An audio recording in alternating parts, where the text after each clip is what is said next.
Now, more on the latest building collapse in New York. You might have heard a few moments ago I was talking about the Salomon Brothers building collapsing.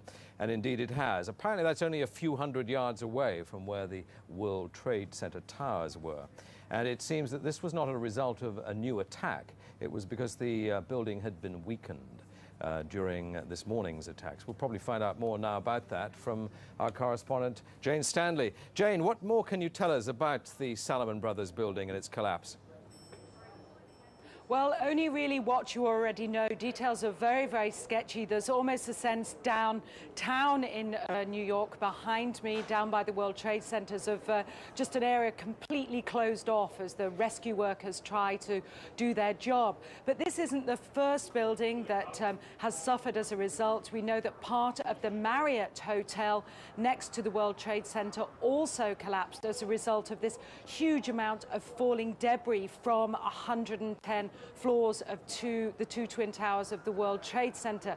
As you can see behind me, the Trade Center appears to be still burning. We see these huge clouds of smoke and ash, and we know that behind that there's an empty piece of what was a very familiar New York skyline, a symbol of the financial prosperity of this city, but completely disappeared now, and New York is still unable to take on board what has happened to them today.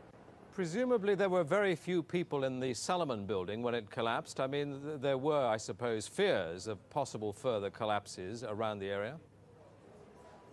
That's what you would hope, because this whole downtown area behind me has been completely sealed off and evacuated, apart from the emergency workers. That was done by the mayor, Rudy Giuliani, much earlier today because of, course, the dreadful collapse of the Twin Towers of the World Trade Center.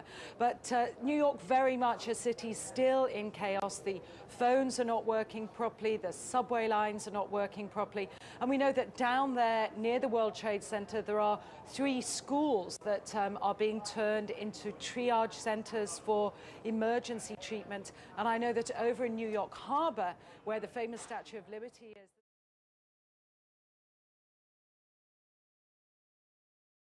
Jane, I think many of us, when we heard the news, perhaps on the radio earlier today, were completely flabbergasted by it and just couldn't comprehend it. I mean, it almost sounded too far-fetched.